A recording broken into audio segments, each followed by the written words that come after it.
in the unlikely circumstance that I was to win, if I was him and I had 5 million quid of unconditional gift sitting in the bank and I wasn't a member of parliament, I would...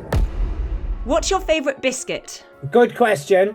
I mean, everyone gets asked that. What is this, Mum's Net? And it's about time one politician under-promised and over-delivered. Wouldn't we all like a bit of that?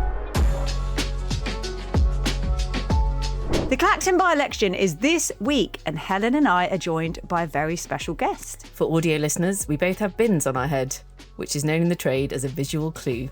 Shortly, Count Binface will join us on In the Room. Before that, how about a quick by-election rundown? Why are we even having this? It was called by Nigel Farage, who wanted to have an establishment versus people by-election after criticism over a £5 million donation he has received. Meanwhile, the Parliamentary Standards Commissioner, which launched an inquiry into whether he broke Commons rules by accepting the gift or not, has had to pause that while the by-election is ongoing and there's this summer recess. Let's hear a little bit of his speech from when he called for the by-election to begin with. I will resign as a Member of Parliament for Clacton-on-Sea, thereby forcing a by-election, which would happen, I hope, in short order. No, I've decided that the people of Clacton should be the judges of my actions. This will be a people versus the establishment by-election.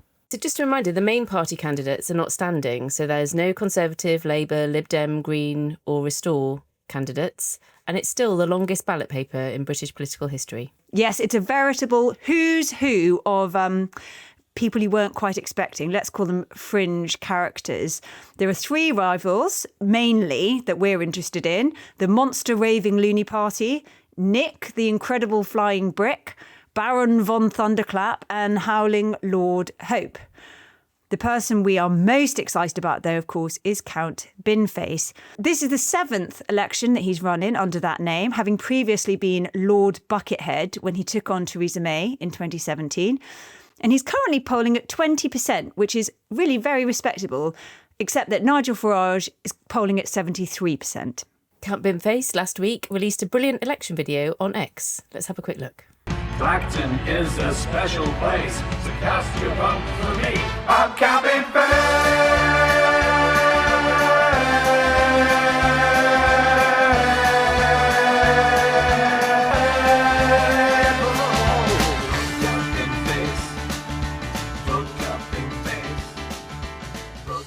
Oh, he's got a lovely voice, hasn't he? Maybe he could make a little Christmas album, something for the shelter winter appeal, perhaps. There is a pledge in his manifesto to bring the Eurovision to Clacton. He wants to be the UK's contender for the next Eurovision Song Contest.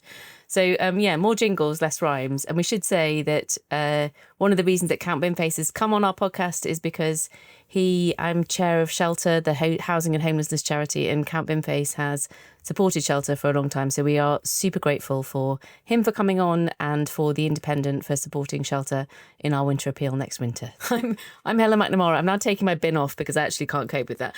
I'm Helen MacNamara, the former Deputy Cabinet Secretary. And I'm Cleo Watson, a former Special Advisor to Theresa May and Boris Johnson. And this is In the Room with a very special guest, Count Binface. So we are delighted today to be joined by Count Binface. So welcome, Your Grace. I know that we're close to the election date next Thursday now, and I know you've had a lot of questions. And if you don't mind, we're going to get really stuck into some policy grilling, because I think that's where we should start in this serious moment. So Cleo and I were very drawn to the eye-catching policy that you proposed of a 99p price commitment for a 99. Can you guarantee, though, that this won't be funded through a stealth tax on raspberry toppings or hundreds and thousands? No hidden topping tax, Count? Well, firstly, it's an absolute pleasure to be on the podcast with 2 such esteemed humans as yourselves. And I welcome the grilling, or a roasting or an air frying. That's an interesting idea, a stealth tax on toppings. I hadn't considered that. It's not in the manifesto. But I could see a political strategist when I hear one. And I am not currently planning any toppings stealth tax. I can make that absolutely clear. That's very reassuring. Thank you. I mean, close observers of your policy making would note that this isn't the first time you've made a price commitment. Would you consider expanding your 99p pledge into a wider Binface price recovery scheme, perhaps bringing the price of Freddos, Chomps, Space Raiders, Flumps and Wambars back into line? Well, hold your horses there, Helen. You see, if I started price capping every commodity, people would think I'm out of my mind and that this is some kind of gimmick. No. These are targeted measures to help local citizens of the United Kingdom. I began with the obvious one. You've got to start with the croissants. They've been priced to ridiculous, astronomical extents. I've seen a large croissant in North London for £25. Now, Dear, oh dear. you might argue that the liberal intelligentsia, perhaps that includes your good selves, should damn well be paying 25 quid for their croissants. But the point is, it's insane. And so I proposed a £1 price cap. I increased it to £1.10 because of Liz Truss. You know, I'm not stupid, right? And it got analysed by the BBC, who said that I was invoking Nobel laureate Thomas Schelling's power of the focal point. You weren't expecting this, were you? And that at least 4 UK supermarkets had gone to my price cap merely by being threatened by me. You see? So that's where it started.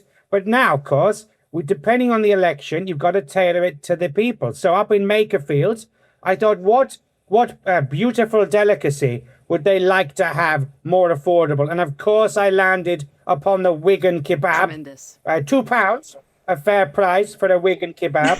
And now, of course, we move to the seaside. And my greatest price pledge so far, a 99 ice cream. I mean, for goodness sake, it's called a 99.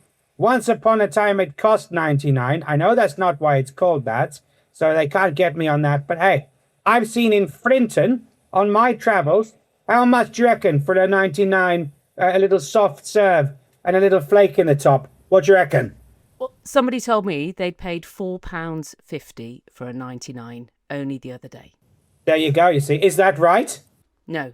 Exactly. What's even in a 99? It's not ice cream for starters. It's every citizen of the country. I think this might be one of your most popular proposals ever.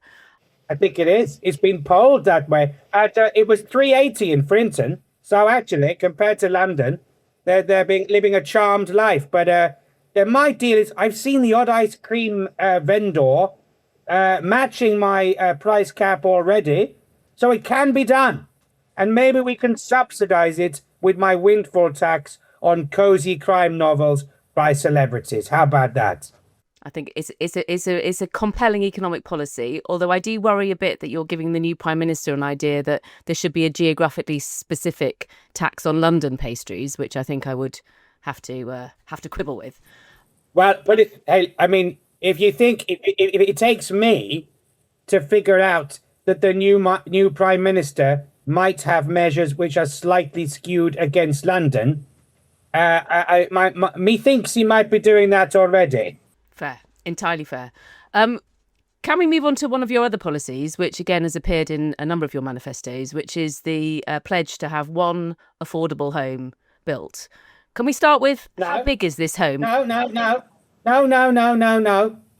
At least one. At least one. Good. There's some wiggle room there, Helen.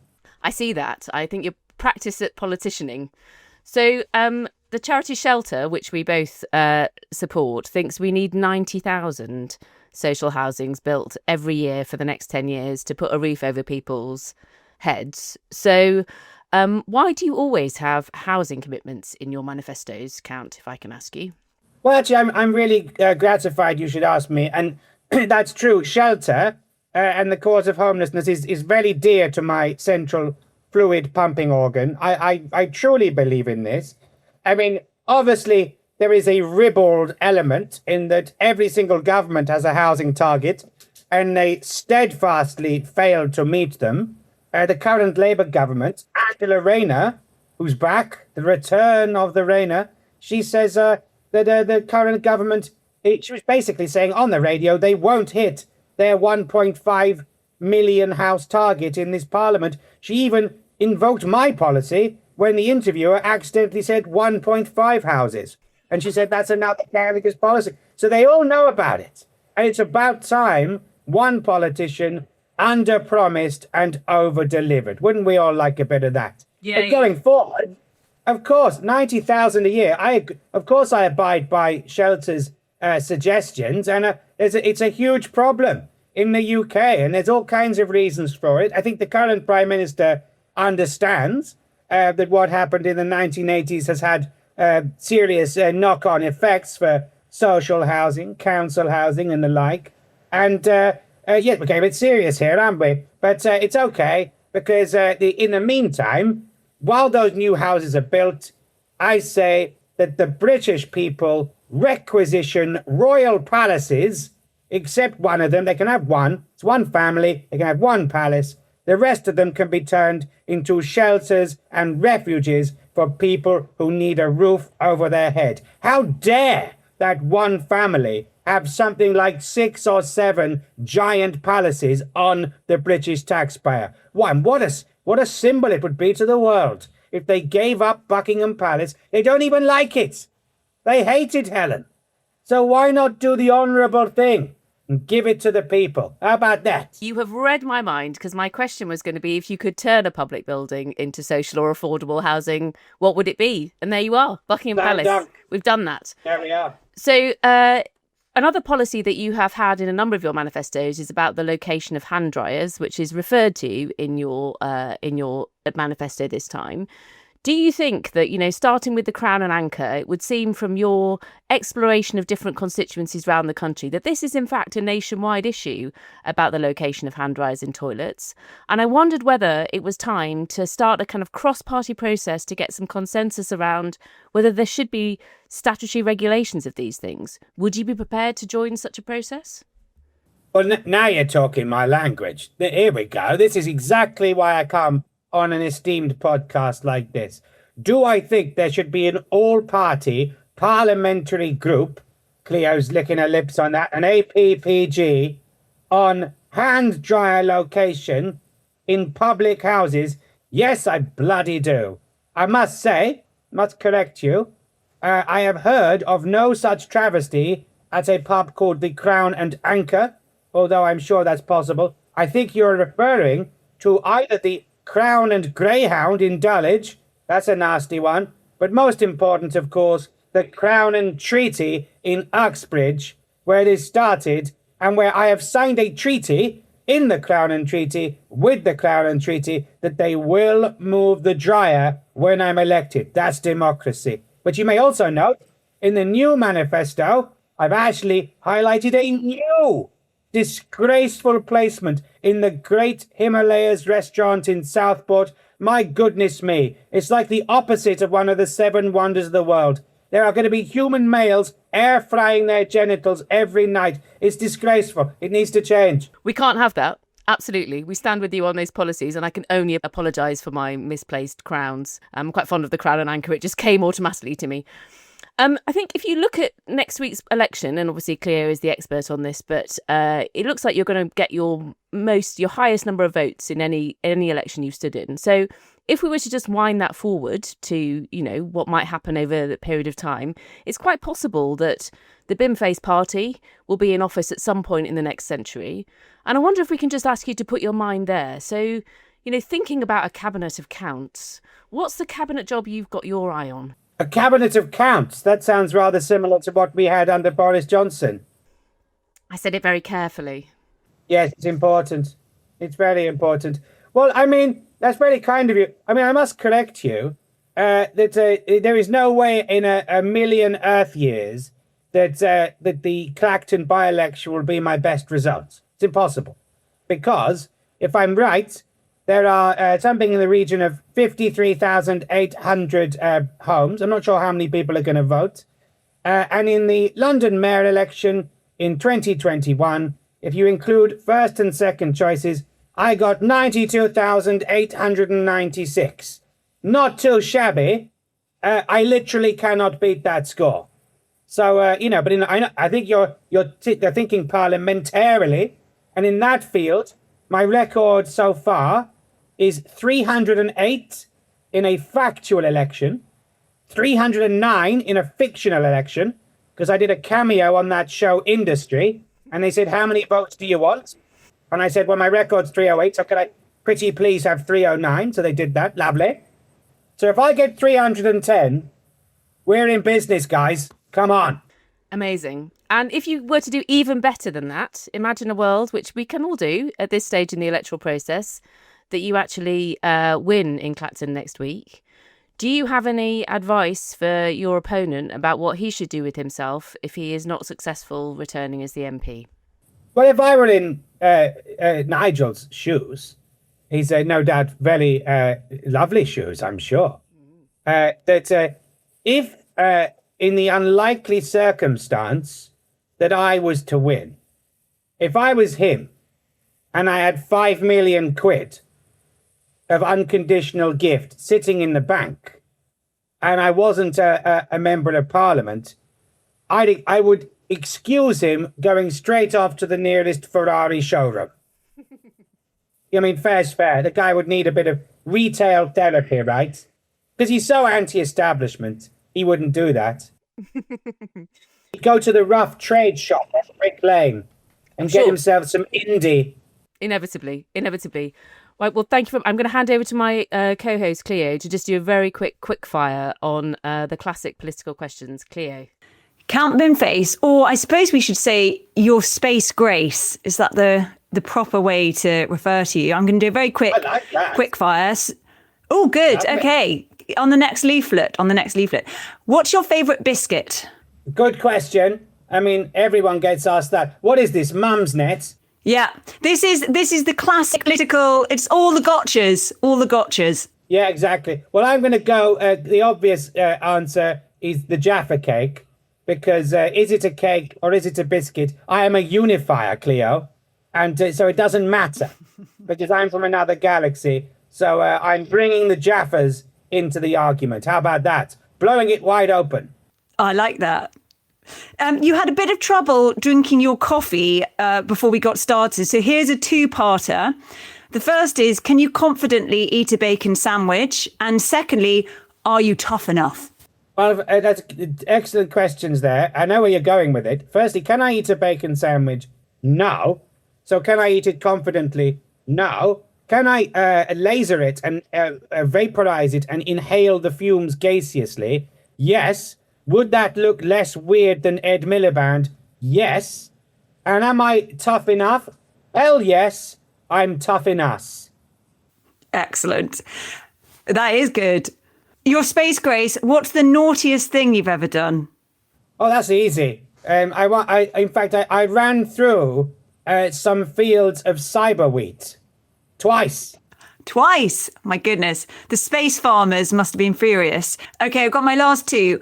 How much is a pint of milk? Good question. Depends where you're buying it and from which animal you are sourcing it. Nicely dodged. And finally, a little local question. Which European town is Clacton twinned with? Well, I mean, I could say something naughty there, but I won't. I don't know, actually. Let's say the Amalfi Coast, because they're equally beautiful and desirable. Oh, that'd be nice. That's tremendous. So to wrap us up, two slightly more personal questions, if I may. So firstly, can I ask for your thoughts on Dusty Bin? Well, much missed. I mean, let's just take a moment. In fact, let's take 3, 2, 1 moments to remember the great Dusty, who was, until my arrival, probably the United Kingdom's foremost celebrity bin. But obviously, I think he has since perished. Well, I haven't seen him around. Maybe I'm wrong. He's definitely not stood in any elections. And Groucho from Sesame Street, yes or no? Yes or no to what? What do you want me to do to him? Just what do you feel about Groucho? Well, Pro? Let me just clarify where this podcast is and it isn't, because I might not be from your planet, but I do my research. And to my understanding, there is a character in Sesame Street called Oscar the Grouch. Groucho suggests you've been spending too much time in Soho members' clubs. That's actually probably true. Yeah, fair. Entirely fair.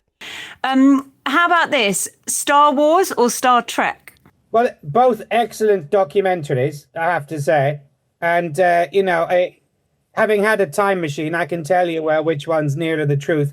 I lean towards Star Wars because, the fact is that if Nigel strikes me down, I will become more powerful than he can possibly imagine. Only just about recovered from that interview. So grateful to Count Binface for joining us. And we're really lucky that he did. Caught him just at the end of his campaigning, as he said. There's a few things that have come up on other interviews that we didn't cover. There's been quite a lot of stuff about headgear in Parliament, and were he elected, would he be able to wear his extraordinary bin costume? I think there's a way around this, basically. I think, do you remember the corridor at the back of Speaker's chair, which is how you go into the chamber, which I've got like visceral. I tried to find a photo of it on the internet, and it's apparently it's one of the, because it's the government area, is kind of pretty not unusual to find a picture.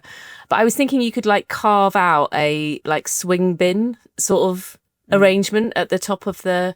I think there's things that can be done, basically, like a cat flap but for a bin. And there's been quite a lot of a hat flap. There we go. And it has also, like, back in the day, people used to wear top hats in Parliament. So, like, what's the question? And until very recently, it actually was mandatory. You had to wear a hat to make a point of order. You did. Bring it back. Well done, Cleo Watson. Restoring standards in public life. There are other people who regularly wear slightly extraordinary hats on the parliamentary estate, let's face it. But that was yeah. Thank you, Binface. That was really fun. Yeah, we loved it. I also noticed, I mean, you're right, he's been quite selective with his interviews. We've seen him on Newsnight. He's done a bit with the BBC, and he did do a turn inevitably with The Rest Is Politics, one of our great rivals. Although I don't think they would.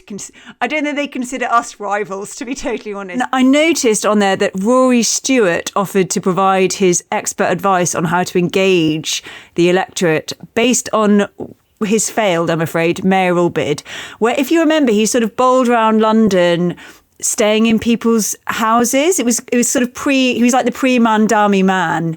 And I did think, if you were getting up to go to the loo in the night and you saw that massive bin on your sofa, that would be a bit threatening. I'm not sure that's the way into people's hearts. And in general, I don't know what you think of this, but there's some quite sort of po-faced commentary on the idea of novelty candidates in general. And like, I get it. I can see why for a lot of people, the idea that Count Binface is like the genuine, most likely winner against Nigel Farage is very frustrating. But from newspaper columnists and what I suppose Farage would call the establishment, you can't really have it both ways. You can't refuse to take part and then lament that other people are giving up their time and energy to quite often do things with a really like wonderful backstory to it. I've got my cat Binface diecast from a previous campaign. I'm an actual OG fan of Count Binface. I don't know if you've seen this though, Helen, but the whole phenomenon of the novelty candidate is, I've read a few American publications recently, and like they're writing straight pieces on, oh my God, is a bin about to beat Nigel Farage and go to Parliament? Like, they're so confused by the whole thing, and you just think, I get it. If you don't hold a British passport, this makes no sense to you at all. It's one of the glorious things where we look a bit weird. It's my favourite time, Helen. I know, another election. Okay, I don't want to bamboozle people with numbers, but here we go, because I'm just going to give a bit of polling, because I think it is really useful just for what is being picked up in the media, what's actually going on the ground, and what do the public at large think. So there has very recently been a poll in the last 3 days in Clacton, which has put Farage on 73% and Binface on 20%. And in a straight head-to-head without the other 32 candidates, it would be 69% for Farage and 31% for Binhead. So short of anything really quite extraordinary in the next week or so, it looks like Farage has got it in the bag. I mean, this is just a useful thing to keep in mind for by-elections in general, that the postal and proxy vote deadlines have now passed. So the race is now entirely about that last bit of what you can call get out the vote. They're trying to get as many people as possible to vote for you who can actually vote at this stage. There is quite an interesting Survation poll for if there were a general election and therefore if the other parties had actually fought, which would put Reform at 56%, Conservatives at 10%, Labour at 8%. So you can see why the other parties haven't really wanted to play ball. And that's the poll that I'm told the kind of Reform camp are most happy about. I think there's quite an interesting danger ahead for pretty much everybody, actually. So in the last 4 weeks, there's been a lot of national polling about this by-election. And what is clear is the majority of people don't think the by-election is reasonable, like the reason that it's happening and for it to be happening at all. They don't think Farage has been honest about his finances. And that actually includes 40% of Reform voters. And by and large, people think that the standards investigation should continue if he is returned to Parliament. But I think the most striking poll is by Prolific, and it says that 69% of the public think the other parties should be fielding candidates. So I think there's quite an interesting question here when the time comes that, he's probably going to win again. And as much as we've enjoyed talking to Count Binface today and talking about, what a wonderful part of our democracy that we have these slightly wacky characters standing, the fact that he is the most viable alternative candidate to Nigel Farage, I think will be bothersome to a lot of people, actually. And I think the other parties might end up paying for that a little bit. And I just want to park the possibility that there will be another by-election, depending on what the parliamentary standards people say. The thing I think really matters for Nigel Farage in this by-election is how well he does. Not just that he wins, but that he really, really wins. And I think he will want to beat the most recent by-election that we've had. Turnout is really, really important. So in 2024, he got 46.2% of the vote in that general election. I am sure he'll want to beat that, but he'll really want to beat what Andy Burnham got in Makerfield. So the turnout there was nearly 59%, and 54.8% of those people, which is just under 25,000, voted for Andy Burnham. So in total, just over 32% of Makerfield's possible voters voted for Andy Burnham, which just out of interest is 0.05% or something of the entire nation's public essentially made him prime minister. So I think there'll be this big question from now on about legitimacy. Nigel Farage will feel much more secure if he can say to Andy Burnham, week in, week out, well, we're both essentially in on by-elections, and by the way, my by-election result was better than yours, and there'll be a lot of that kind of thing. And I think this could be a theme starting in September of all the political parties and leaders. On Nigel Farage about you beat a bin, how legitimate does that make you? On Burnham, you 0.05% of the public voted for you to become prime minister. You need to have a general election now. On Kemi Badenoch, actually, because it's been 14 years of Tory rule and she was part of the Johnson and Truss governments. And there are, as we've seen, she spent the last couple of years trying to re-establish the Conservative Party as a political force. On Ed Davey, who is most often pictured on a log flume. And of course, on Zach Polanski, who's not an MP, and he's been making some quite critical mistakes on socials that we've seen recently. So I think we might have this weird situation where the calls of who's legitimate and who isn't will get louder and louder, and they'll sort of, I don't think this is a good idea, but they might just egg each other on to a general election, a general election that none of them want to fight, none of them are really prepared to fight, and one that the public don't really want to have. Yeah, can you imagine what Brenda from Bristol would say if there was another general election now? I think that is not something. Brenda is all of us. Brenda is all of us. One of the things that I'd noticed as well is that one of the criticisms that people have made about the media really is that there hasn't been enough scrutiny of right-wing parties, that one of the things that's happened with Reform and Restore, that they've been given this massive amount of free airspace effectively and allowed to prosecute their case. I think that has changed. I don't know if you saw that the leader of the Restore party got himself into quite a lot of hot water.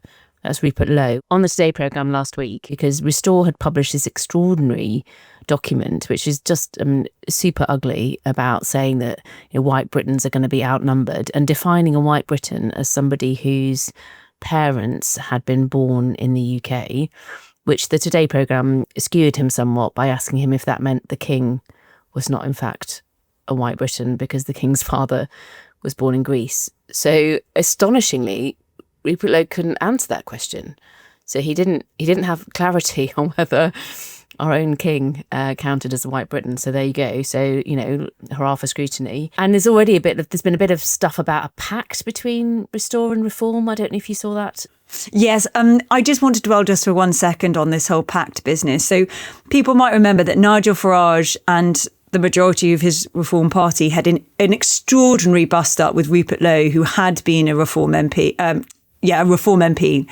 And there is now this suggestion that they will form a pact and get back together. And that obviously is side to the idea that Reform and the Conservatives might make a pact together. And there are lots of calls for we must unite the right.